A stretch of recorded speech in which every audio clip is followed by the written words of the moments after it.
The Atlanta Falcons exceeded their low expectations last year and then proceeded to have one hell of an offseason, breaking the bank in free agency, having a stellar draft. They're easily the frontrunners in the NFC South, right?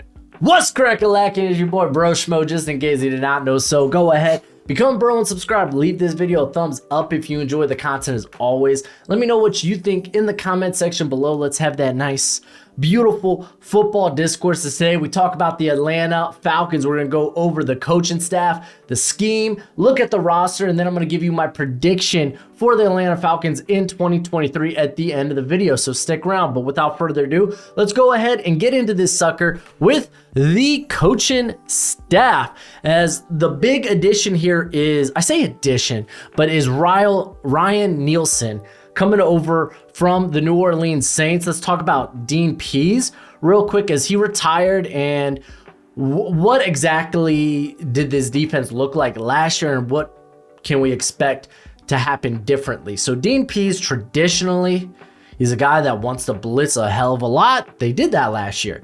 He's a guy that wants to play a lot of man coverage. They didn't do that last year. And matter of fact,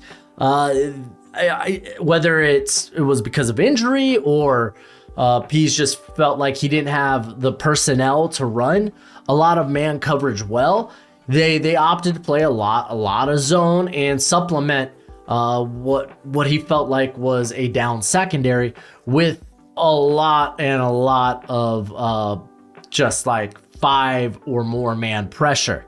So now he's retired, and they bring in Ryan Nielsen, who he wants to do man coverage. He worked under Dennis Allen, moved up to DC once Allen became the head coach. But I think we're gonna probably, it's safe to assume we're gonna see a very similar scheme, and we've seen kind of how that's worked before. As Aaron Glenn with the Detroit Lions, he comes from that Dennis Allen coaching tree. Now I put even front here, which I'm not positive about because we've seen, I know in New Orleans they typically go with even fronts, but we've seen multi fronts from Aaron Glenn, so it's safe to say they might rely more on maybe a multi-man front. But the blitz rate is not going to be that high, I assume. This is a team that wants to win with their defensive line, and they don't want to give a lot of resources to filling in the box, and you even see that at the second level. So this is a team that wants to win with that defensive line, whether it's just one-on-ones, stunts, which I mean that's not a new concept to the Falcons. I think last year they were like third in terms of stunts ran, so it's a little familiarity there. But he's really going to want to rely on, I believe, that press man coverage, bump and run coverage. We've seen it in Detroit, we've seen it in New Orleans. I imagine now it comes here, and I feel like they do have somewhat of the personnel to do that, especially with an AJ or a healthy AJ Terrell, which we'll get into that when we talk about the defense. But I'm very excited to see what this defense will look like. They added a lot in terms of pass rushers because, again, they don't want to win via blitz a ton. But I think it's kind of interesting that Ryan Nielsen comes over. He also brings Kaden Ellis, who had his breakout season last year for the Saints. He brings him over, who was actually used pretty well as kind of an extra blitzer. Like, when he was asked to do that, he was typically hitting home. So you love to see that. So I'm excited. I'm excited to see how much this defense improves from last season. But when it comes to the offense, it's business as usual, kind of, sort of, with Arthur Smith. If you're unfamiliar with Arthur Smith, this is the guy that wants to run the freaking football down your throat. Shouldn't be a surprise that they spent a first round pick, a top 10 pick, on Bijan Robinson, and we'll talk about that when we get to the roster because I'm very excited actually about that addition and what that means here. But Arthur Smith wants to run the ball heavily, and he primarily uses an outside zone blocking scheme to do that, and almost solely last season, like this team ran so much outside zone, and typically at least when in Tennessee, he kind of sprinkled in like duos and inside zone, split zone to kind of keep defenses honest. And it was funny because in 2021, we didn't see much of the duo game. Last year, bam, right back. It went outside zone and then duo. Those were their top two running Russian concepts. Didn't see a lot of counter last year, which is kind of weird for an outside zone blocking scheme, typically to keep the defense honest, which is now that's the second time I've used that. Keep the defense honest. Typically, you run counter to just to take pressure off those outside blocking, keep it and just keep the defense in check, keep them having to guess and whatnot. So didn't see much of that last year, but they utilize that run game to set up the pass, and that's kind of like a no duh. But this is a team that really likes to utilize play action. When we get to Desmond Ridder, we'll see that is very much the case, and they don't mind getting their quarterbacks mobile with like bootlegs and such. But this is a team that when they're utilizing that play action, they want to attack downfield. They are sending guys deep. There's not a lot of quick passing game with this offense, which I think would help Desmond Ridder a lot. It would help any young quarterback a ton, but you don't see that, and I'm not saying that's something Arthur Smith might not infuse into this offense. It's just something we haven't seen going back to his time in Tennessee when he was the OC all of one season. But since he's been here in Atlanta, just typically they're using that play action to set up a deep shot. But we got Dave Ragon as the OC here. For all intents and purposes, this is Arthur Smith's offense. He's the play caller. Dave Ragon is just kind of there for show. I don't know. I'm sure he helps out. He helps a ton. I'm not saying that. It was more of a joke. But I mean, even going back to his days with like the Bears, where he was the passing game coordinator, it was Matt Nagy calling the offense, calling the shots there. So he's kind of there for the ride. But he worked with or alongside Arthur Smith back in Tennessee, and when they were position coaches. So okay, they got a little bit of a history there. That's nice and all, but there is reason to be excited.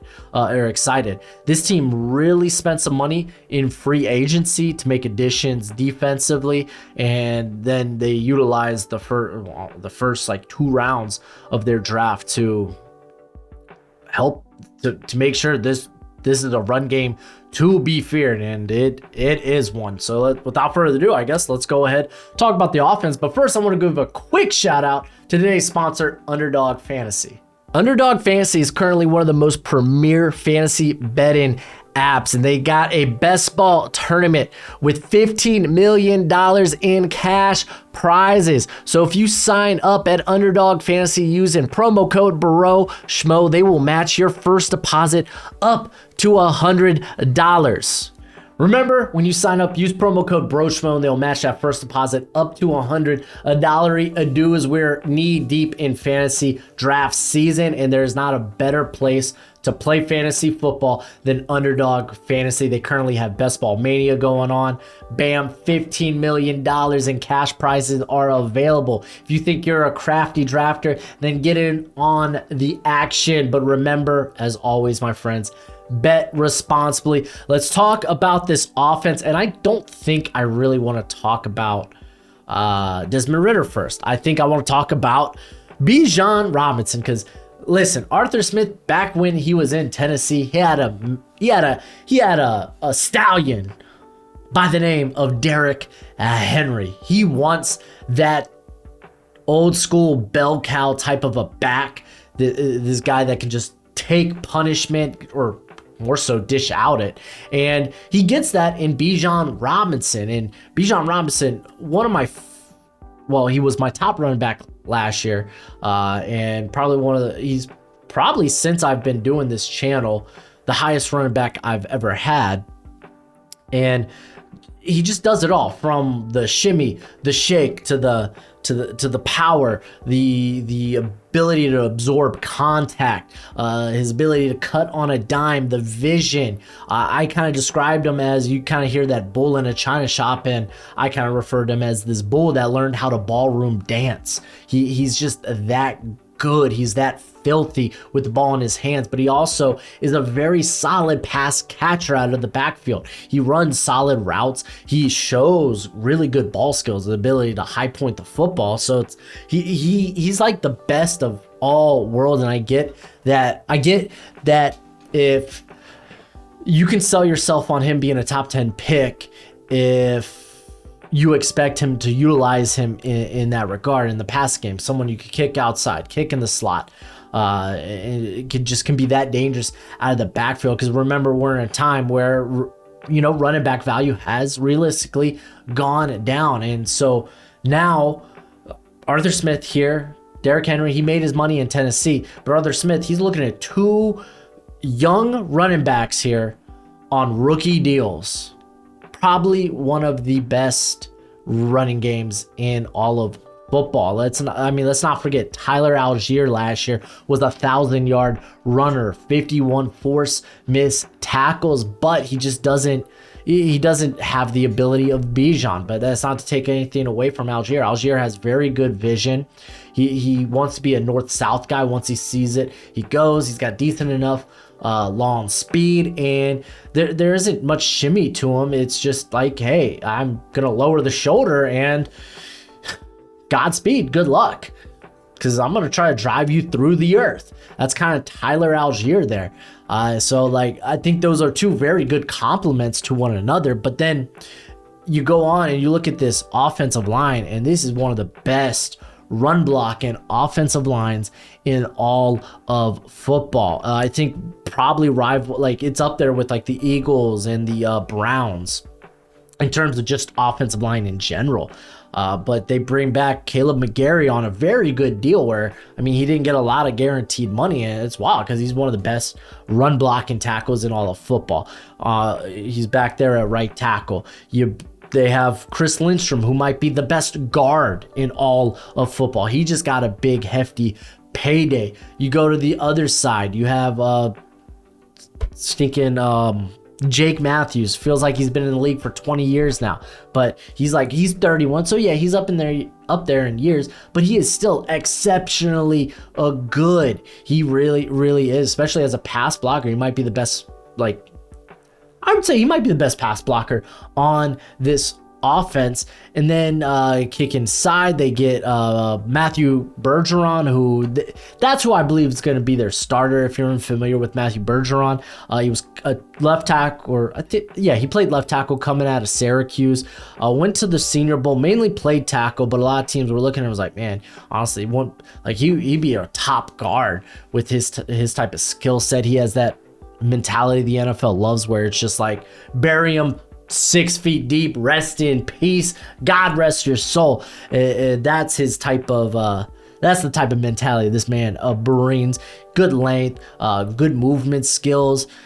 I think if you go inside to the center, you got a solid enough center with Drew Dahlman. Could be better as a pass protector, but he's a very solid run blocker coming out of Stanford. Good athlete there, and I think there's a case to be made that Matt Hennessy could also be the starter there at center. I know a lot of Falcons fans don't really like Matt Hennessy, but coming out of Temple, very good athlete, and I think the game was starting to click for him, and I think in the few times we saw him last season, he was exceptionally solid. So I think there's a case he could contend for the left guard spot, or maybe maybe even usurp Drew Dahlman, though Hennessy's also coming into a contract year, so that's probably very unlikely the case. They did lose Elijah Wilkinson, who played very well for this team last season, so big hit, but they replace him with Matthew Bergeron. So a very, very good offensive line there.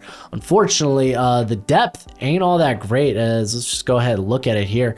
As they have Matt Hennessy, and that's about it. Jalen Mayfield, I'm not a fan of Jalen Mayfield. I'm sure Falcons fans aren't a fan of Jalen Mayfield. He has just been terrible since they drafted him. And I don't know, man. I think for me, I don't want to say I have a bias against Michigan tackles, but it kind of feels that way. I just don't like him, man. Mayfield was originally a tackle there, and I kind of assumed when he got to the NFL he would have to kick inside to guard, but he was one of the guys I was just not a fan of. There was Andrew Stuber, who I wasn't a big fan of, and then the Dolphins stinking draft Ryan Hayes, who if you remember him from the Senior Bowl, he got lifted by Isaiah Foskey. So woof, woof, woof. They do draft Jonathan Gwynn at the end of the 7th round. Could make the team just as a body, but like, again, there's not anyone here that you're kind of hoping your offensive line stays healthy, because outside of Hennessy, it's kind of a nightmare. Tyler Vrabel, I don't really think he's seen much playing time in the league. I assume that's Mike Vrabel's son. I can't recall, but he came from Boston College back when Boston College was loaded on the offensive line with Zion Johnson. They had Christian Mahogany, who's also playing this season for Boston College. Probably one of the better guard prospects in this upcoming class. Justin Schaefer, former 6th-round pick coming out of Georgia. Interesting fit for this scheme, but kind of is what it is. Couldn't tell you much about Joshua Miles.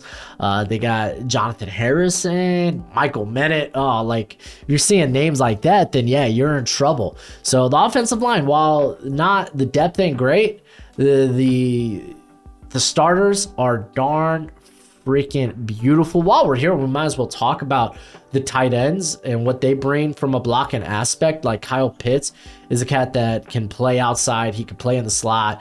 He can play in line. He's like just someone you could like maneuver wherever you want. And especially if you're going to work him in the slot or outside, being a bigger body guy, that's all you need as a run blocker if you're going to play outside of the out on the sideline perimeter. There we go. Jonnu Smith, someone else Arthur Smith is familiar with. They get him from the Patriots, where the Patriots, I don't think, really used him to the best of his abilities, but best believe Arthur Smith is going to get this guy in motion. He is a good movement blocker. He's someone you could line up in the backfield, kind of as his fullback, basically just an F tight end. And then Parker Hesse, who emerged as the best blocker in general of this tight end group, as he was a very good run blocker and an exceptionally solid pass blocker as well. He outplayed Mecole Pruitt, who was another cat that Arthur Smith familiar with from his days in Tennessee. So there's a case that Pruitt actually might not make the roster. If we're going to look at the other two guys, Tucker Fisk, couldn't tell you much about. John Fitzpatrick, they drafted out of Georgia in the 6th round in 2022. He's really just a blocking tight end, but even then, I'd rather keep a guy like Pruitt over those. I say those two, but I really, again, couldn't tell you anything about Fisk.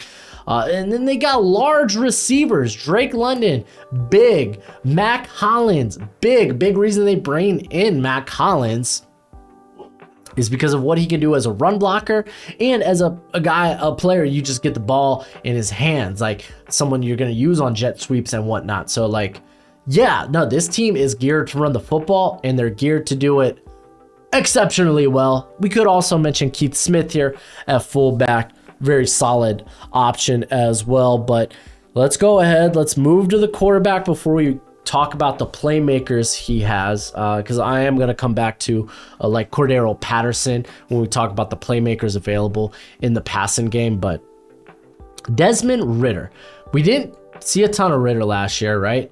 We only saw a wee bit, just a itty bit. Matter of fact, he started 4 games. 4 games is what we saw him in. 68.5 adjusted completion percentage. If you don't know what that means, basically it's a completion percentage when they take out stuff like throwaways, spikes, or drops by receivers. So it's like as accurate as you can get on how accurate your quarterback is. Now, 40% of the time he was operating out of play action, and they were wanting him to take those deep shots. I think he was, unfortunately, 2 of 10 on shots 20 yards or more down the field. If you were familiar, if you were here on my channel for the 2022 NFL draft, I was kind of a slow burner on Desmond Ridder. Eventually I came around, I was like, I can see why people like him. Like, he's got a solid enough arm, but his accuracy is a bit streaky. I just feel like that's the best way to put it. His accuracy is indeed streaky, as you could tell by looking at the intermediate on passes 10 to 19 yards down the field. Adjusted completion percentage is 60%. Typically in the NFL, those are the most passes you're gonna be making, or that's basically where the quarterbacks are going to be attacking. So it'd be nice to see them incorporate a little bit more of a quick passing game, whether it's RPO or screen or anything, just to get him going, get his momentum going. Because like, you go back and watch Ridder, like if you go back to his like last year at Cincinnati, like you go to that Navy game, he started out exceptionally slow, and they didn't really put him in a good position early in the game to really get his flow. But like when this guy like starts the game on fire, he runs with that momentum. He's very much someone who likes to go through progressions. He'll go through 1, 2, 3 progressions and then try to, I guess, complete the pass, as a quarterback will and should. He's got adequate feet, good mobility.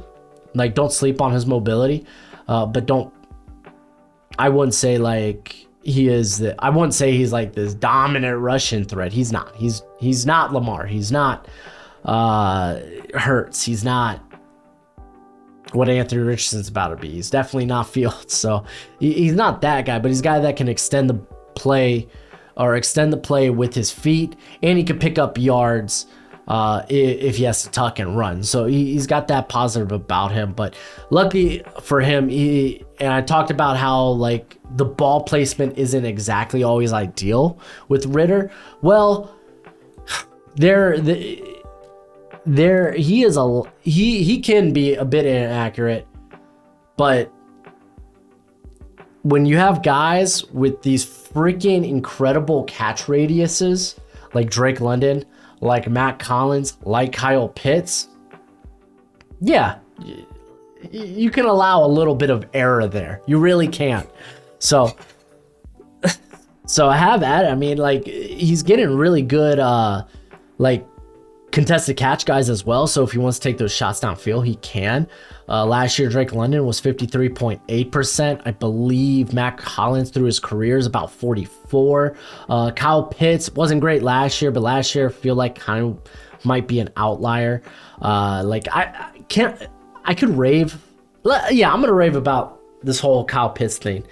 He is so athletically gifted. Just a rare athlete at his size. Like, if you want to kick him out to full-time wide receiver, then go ahead and do that. Go ahead. Last season, I believe he was in the top 3 of pass catchers in terms of targets deemed uncatchable. Thank you, Marcus Mariota. So, like, it wasn't a great year for him, and then he gets hurt. So, yeah, it kind of a letdown compared to, like, his 2021, where he had over 1,000 yards, I believe. Yeah, over 1,000 yards.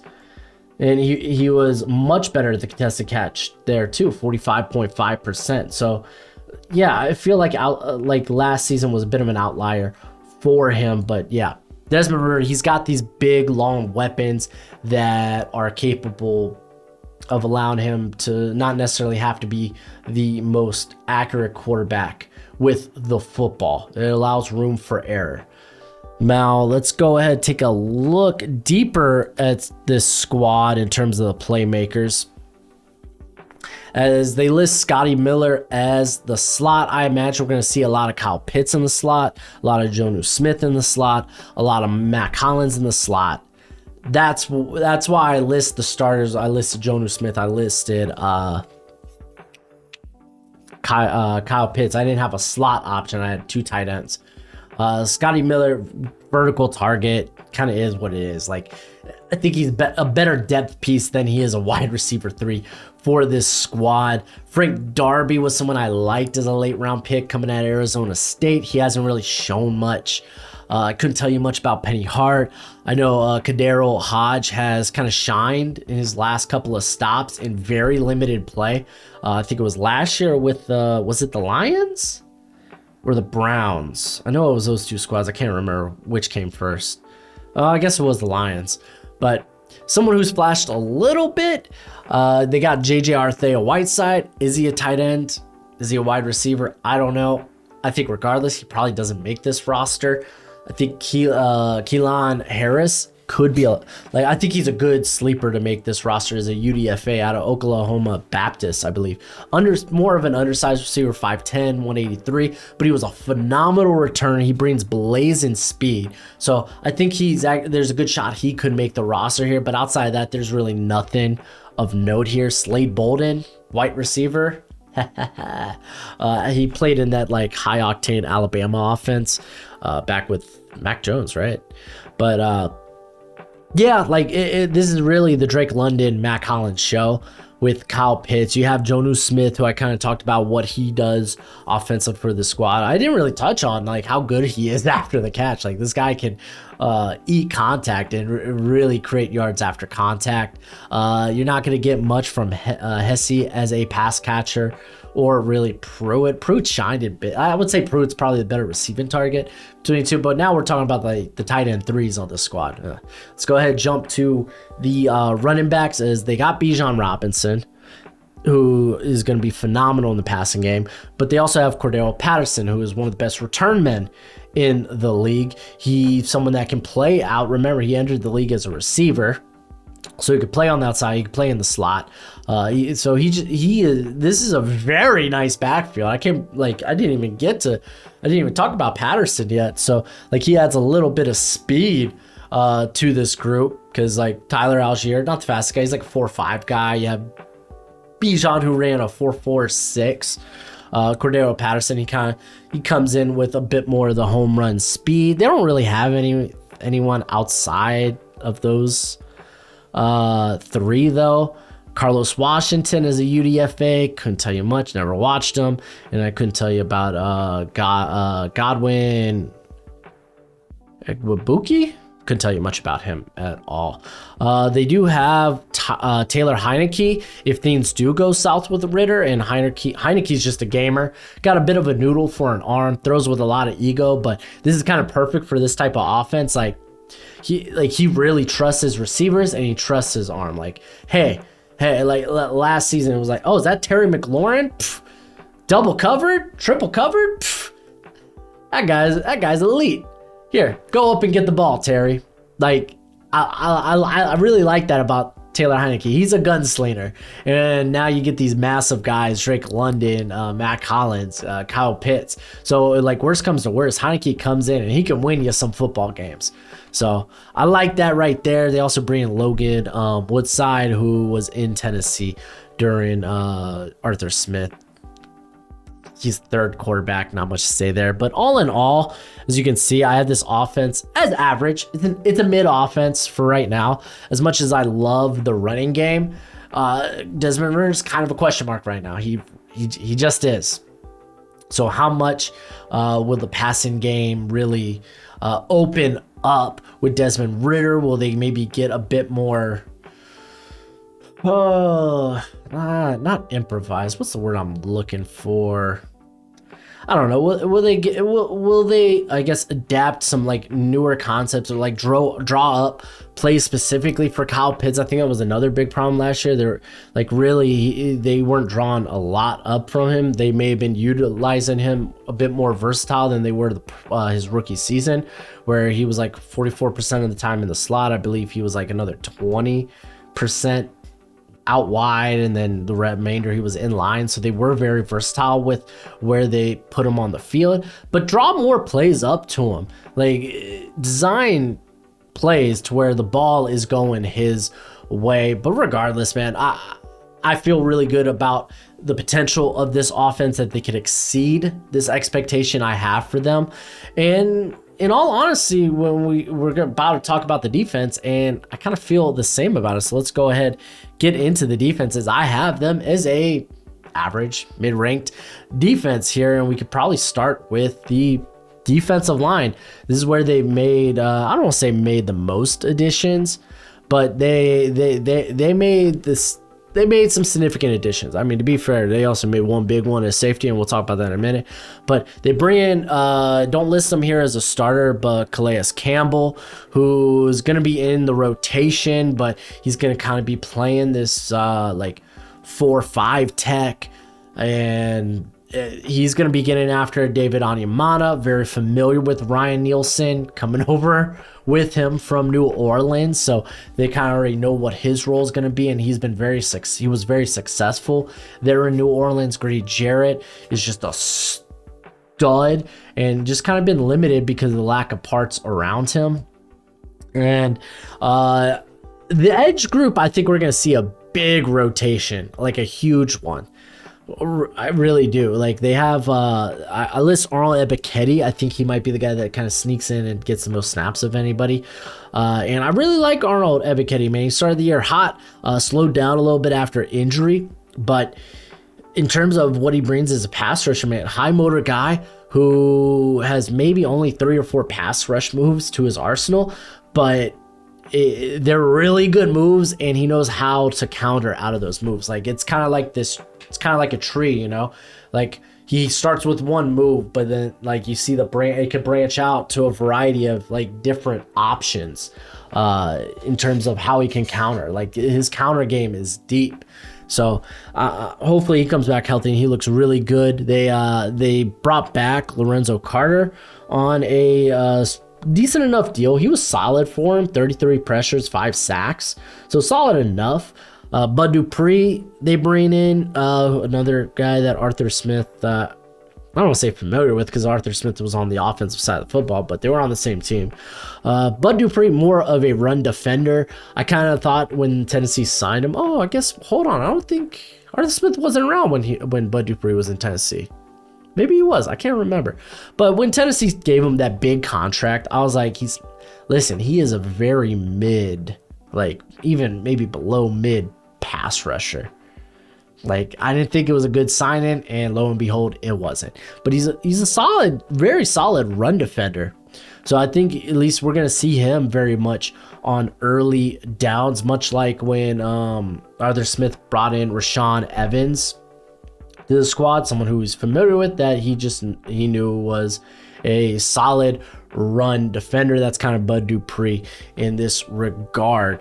They drafted Zach Harrison, who is just built different. Great length, great build, very good straight line speed, and he can get after it. But from a toolbox perspective, very unpolished. I think we saw his game kind of come together as he kind of understood where he wins and where he wins the best. And yeah, we might see flashes of him this year. I don't know. We'll see. They also have Ade Ogundeji, who I liked coming out of Notre Dame just because of he was a thinner body coming out of Notre Dame, leaner, but kind of played a like 4-eye tech at Notre Dame. Choking on my Notre Dame. At Notre Dame, and really succeeded in that role, but just not technically sound as a pass rusher. Probably just better depth at this point. Kimoko Toure, someone who is flashed in the past, but injuries have kind of like ruined his career, I would say.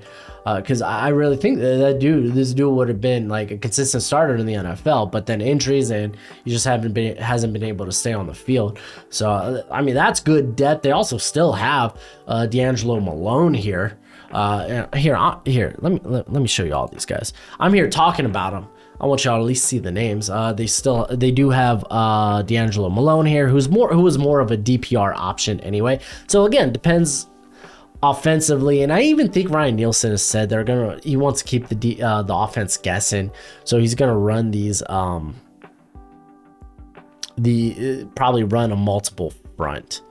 So good there. Looking at the defensive interior, couldn't tell you much about Timmy Horn. Really? Did he get snaps last year? I don't recall much of anything about him, so I can't really tell you anything. Taquan Graham is straight up solid player, man. Since coming out of Texas, he's been a nice depth player for this squad. I think he actually got solid snaps last year. Almost had 500. Very good run defender. So good, like just good depth to have. Outside of that, Justin Ellis. Someone who was better about 5 years ago, but yeah, he's here on the squad as well. Not really much else to talk about here on the defensive line. Let's go ahead and move to the linebacker core. As I kind of said with Nielsen, that he kind of prefers not to like stack the box. So if they might end up just having like one linebacker in the box, and who will it be? Is it Troy Anderson, who he had his ups and his downs, but I think he developed quite nicely. Kind of knew he was someone that needed a lot of polish coming out of Montana State, and he made like the transition to linebacker in college, then didn't play because of Rona 1 year. Montana State canceled their season. So someone who was better than I expected as a rookie, but still leaves a lot of meat on the bone in coverage. You just could tell, like, he's a guy that you could tell in zone, man. He was just kind of lost a little bit last year, and now maybe playing a more man heavy. He's someone that could turn and run with guys. So I actually kind of like the fit there. The missed tackle rate wasn't bad last year. That was kind of another thing I had with him, was he was just not technically sound as a tackler. But 11.6 is a solid enough percentage for a linebacker. That's the word I'm looking for. But looking at Caden Ellis, man, he was so good for this squad last year in his breakout season. He was a UDFA coming out, he was a 7th round pick, right? I think he was drafted, right? Here, will it tell me here? It doesn't tell me here. I can't recall. He might have been like a late day 3 pick for the Saints, but he came out of Idaho, and you knew he had good speed and probably showcased that the most as a pass rusher. And to be fair, Dennis Allen and Ryan Nielsen, they got this guy going as a pass rusher. I was like, this dude's deadly. So he was used as a pass rusher on 103 snaps last year, whether he was penetrating gaps as a blitzer up the middle, or they were just like, hey, go out on the edge and go get it, young man. 20 pressures, 8 sacks.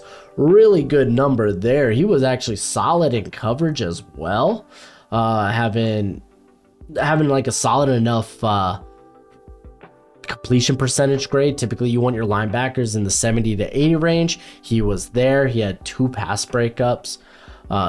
He wasn't a liability, but he was a very good run stuffer. 36 stops. You love to see it. Now he's coming into a starting role, as he was kind of an off and on starter for the Saints because they got Pete Werner and Demario Davis there. So now he gets his chance to be the starter here. But also they have, let's go ahead and take a look back at this.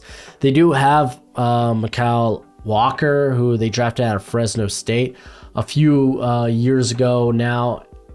And he really, I think last year was the most snaps he had in a season. I just want to go and double check.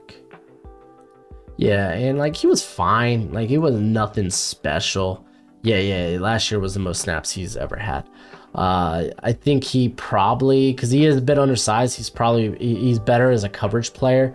So maybe depending on how they feel about Ellis, maybe comes off the man, I don't know, man. They could get real creative. Maybe like if they want to really get after the passer. They kick Ellis down at like a 7 tech or 9 tech alignment, and then bring in Walker as a with Troy Anderson, just have very athletic linebackers out there. But Walker's fine enough. He's good depth.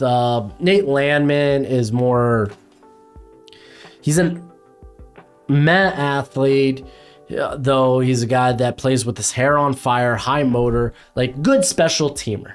That's what I remember when I was watching him in Colorado, and it felt like this guy was in college for 10 years. And you're just watching him and you're like, he's going to be a hell of a special teamer, but golly, I never would want to see him start.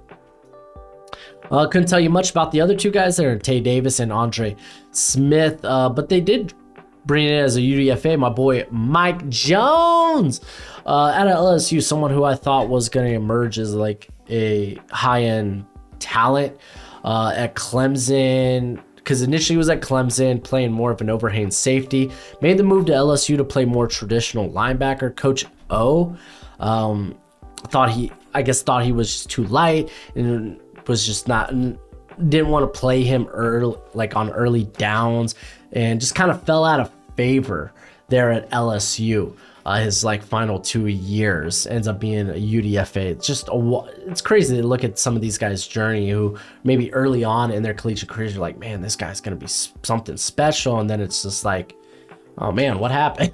What happened last 2 years? So he's there, could be a guy that makes the roster. But I talked about big improvements with the defensive line or the defensive front. But their biggest move here was Jesse Bates, probably outside of Minkah Fitzpatrick, the best coverage linebacker in football. Like, Jesse Bates is just freaking special. He's going to be worth every penny. And this is a team, again, if they're going to run a lot of press man coverage, then they're going to have some single high, and Jesse Bates can do that. Richie Grant's going to be interesting here. I think that I'm going to call it now, man, but I think there might be a case that Jalen Hawkins, who I really liked out of Cal in 2020, could maybe eat into some of that time. Richie Grant's also a guy that you can kick in the slot. He played every safety position there for Central Florida, but I think he was at his best when he was in the slot or in the box. But yeah, no, like I think there could be a good battle there between Grant and Hawkins. And Hawkins was mainly playing deep last season, I believe, for the squad. Yeah, he was mainly the deep safety. So, I mean, both those guys were exceptionally solid, man. Both had 2 picks. Both had 4 or more pass breakups. Both missed tackle rate was kind of whatever. Not great, but not terrible. Maybe Grant's built more for, I don't know. It'll be interesting to see nonetheless. They have AJ Terrell. I expect him to have a really big bounce back season.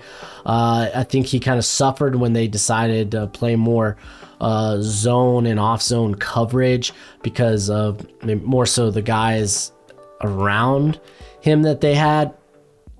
And I think this man's just a man corner, man. Yeah, like he just wasn't as dominant as he's been in previous seasons. As I think last season, again, a little banged up, so he didn't necessarily see the most necessarily the most targets. To be fair, man, he wasn't targeted as much as he had been in the past. To be fair, he was a rookie when he got targeted over 100 times.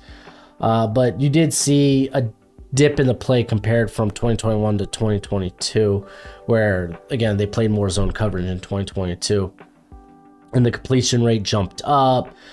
He wasn't nearly around the football as much. So I expect him to be much better this year. Like AJ Terrell, I think he reminds everybody why, like, hey guys, I'm like a borderline top 10 corner in the league. I think he's going to remind everyone of that. They trade for Jeffrey Okudah, and he's another guy who's built for a man coverage defense. And ever since being drafted by the Lions, it hasn't been great for him. I don't think anyone can deny that. He opened his rookie year, I think first banged up, if I do remember. I think he was initially banged up, and then his first game came against, his first two games were D-Hop and Devontae Adams. You're literally throwing this guy not just in the deep end, you're throwing him in the middle of the ocean and hoping he learns how to swim. Not exactly fair for him. How many games did he play? Okay, he did end up getting hurt again.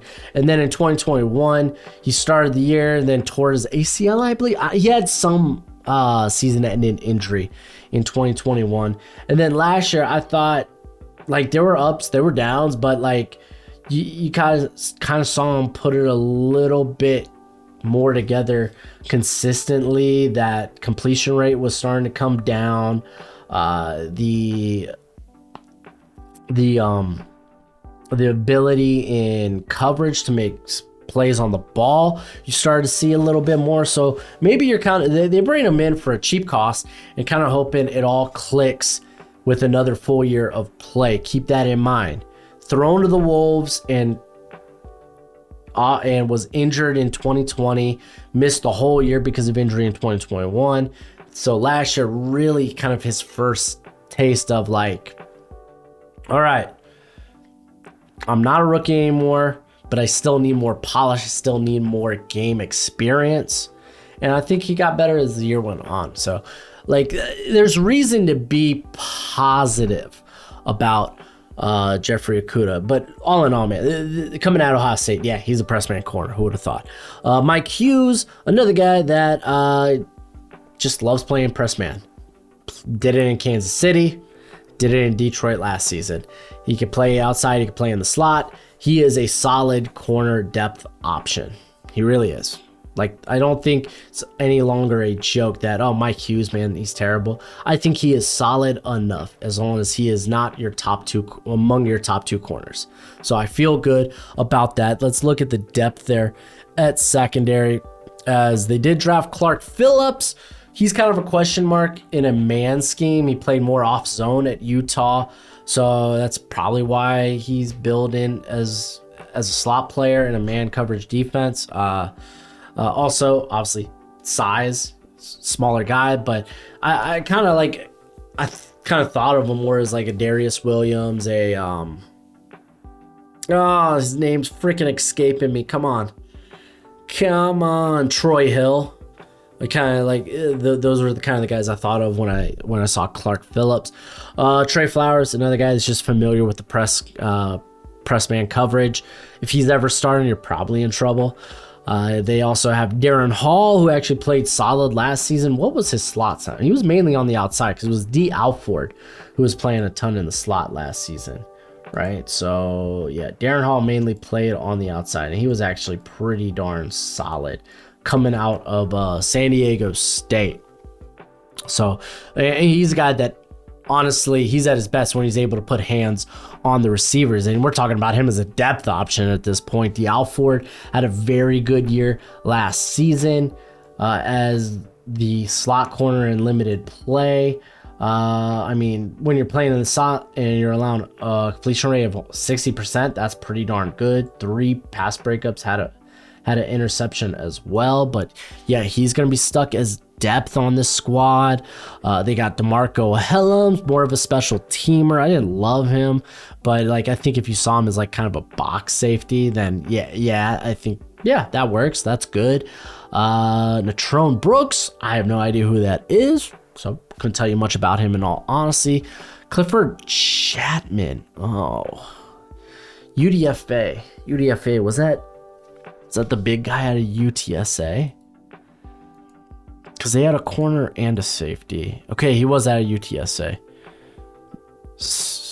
Okay, so 6 foot 195, so not huge. So I was thinking initially of the corner out of UTSA because he was huge wingspan. But Chapman, I couldn't all honestly tell you much about him. I think I read that he was he was brought in as a tryout, like a day-to-day tryout for training camp, and they decided to bring him back for the full camp. So it's like, okay, cool. I mean, I don't think he's going to make this roster, but hey, good luck, bruh.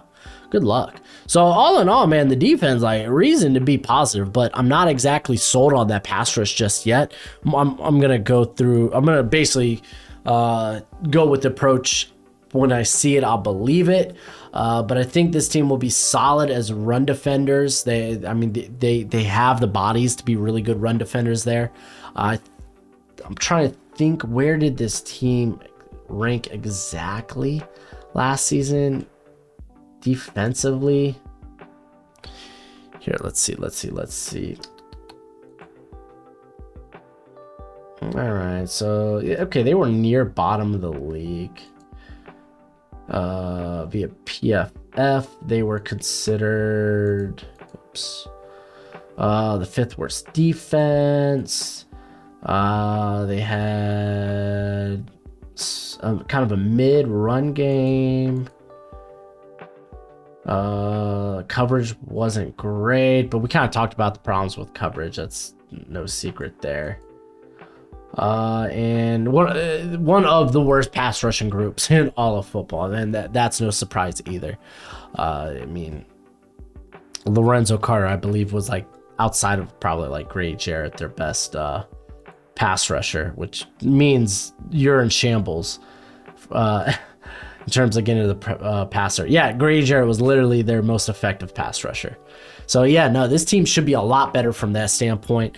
So I kind of have them ranked as mid. So let's go ahead and get to my predictions for the Atlanta Falcons, as I have them going. I don't want to turn that up one. Okay, I have them going 9-8. As you can tell, I had the Dolphins. I've had teams at 10-7. Technically ranked lower because I do this in a draft order. I don't do it in a power ranking order. But I think this team is gonna hover around 8 to 10, 7 to 10 wins. I think that's probably the range. Currently, the over and under is 8.5. That sounds about on the money. I do have the Falcons having the easiest strength of schedule in the league. Part of that is playing in the AFC or the NFC South, but also having to face the NFC North, and then they get the AFC South as well, right? Yeah, that's it. And we'll go through the game by game in a quick second, as I kind of want to check. By the way, like, I had this team going 7-1 at home. They were awful on the road, like really bad on the road. So I kind of anticipate that might be the case, though I do have them getting a surprise win here against Detroit. So I have them starting the year 3-0. Like, I could see this team, with just how strong the run game is, them to be able to compete against teams like the Packers, like the Lions, who offensively have some questions. As you know, with my Packers deep dive, I had talked about, you just don't know what you have in Jordan Love just quite yet. And honestly, for the most part, the pass catchers there are unproven. Looking at Detroit, haven't done their deep dive yet. That actually will be out in the next few days. And yeah, their play, you kind of question their receivers, right? Because James and Williams gone for 6 games. So it's like, it's not exactly they have these studs as pass catchers. Like, the weaponry is not fabulous there, but it's not terrible. All right, I have them 2-3 against playoff teams. That plays a big part, that they're only facing 5 teams that I deem playoff teams in this in their schedule.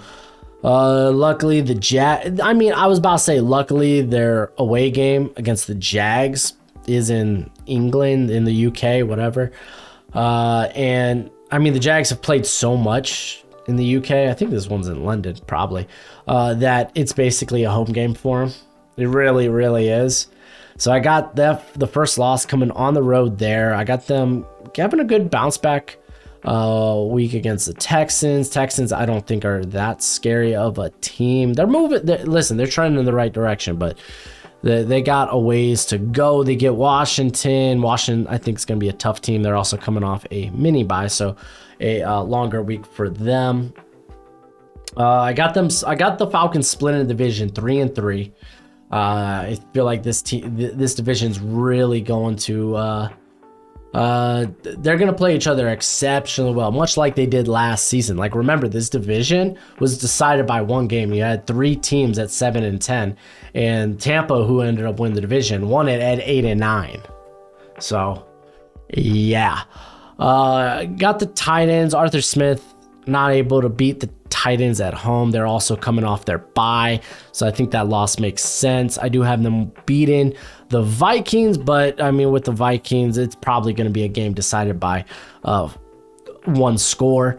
I got them beating the Cardinals. You get the Saints coming out of your bye, but unfortunately the Saints are also coming out of their bye the same week, but you get them at home, so that's nice. Jets, good luck stopping Aaron Rodgers. I can't believe that came out of my mouth, but thinking Jets. Let's see, ending the year, like, honestly, they don't end the year with a bad schedule. You get a ton of division games. Like, you're looking at your last, let's take it out of the bye. All right, so coming out of the bye, you have 1, 2, 3, 4, 5, 6, 7 games. 7 games coming out of your bye. You have 1, 2, 3, 4. So over half of those, 4 of those games are division games. So that's going to help you. You face the Jets one week. That's going to be tough. But then you get the Colts and the Bears as the other games. And easily you could probably make a case that Atlanta could win both those games. So let's say we could let's say, since you have 4 of those as division games, let's split them 2-2, because obviously I have the Falcons going 3-4 down the stretch, but it could easily be 4-3. So, like, I don't think they're going to be beating the Jets. The AFC is going to just be so competitive that those are going to be must wins for a lot of those AFC teams. I believe the Falcons and the Colts are beatable for the Falcons. The Colts and the Bears are beatable for the Falcons. So if we split those division games, so 4-3, let's say they end at 4-3, and that actually puts them at 10-7. So, like, all in all, I have them winning the division. Did I say I have them winning the division? I don't know about that. I actually think I do, though. Let's see this.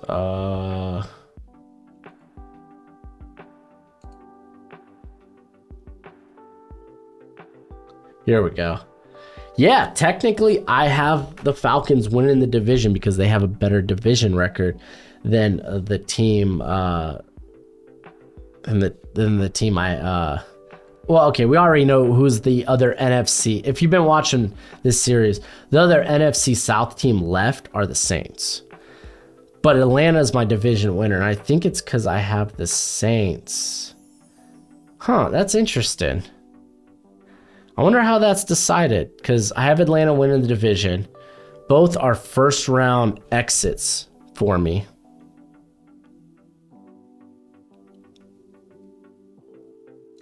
Does it then go to, like, but why is the draft order? Is it based on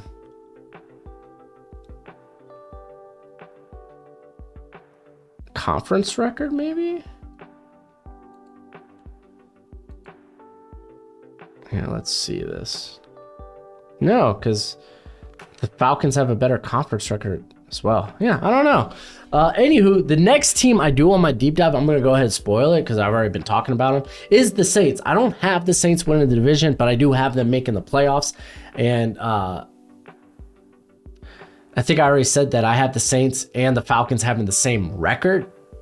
So, yeah, we're going to be talking about the Saints in the next video. My big board for the 2024 college football draft. My preseason big board is going to be coming out this week as well, so be on the look for that. But as always, until next time, you be easy, my friends. Later.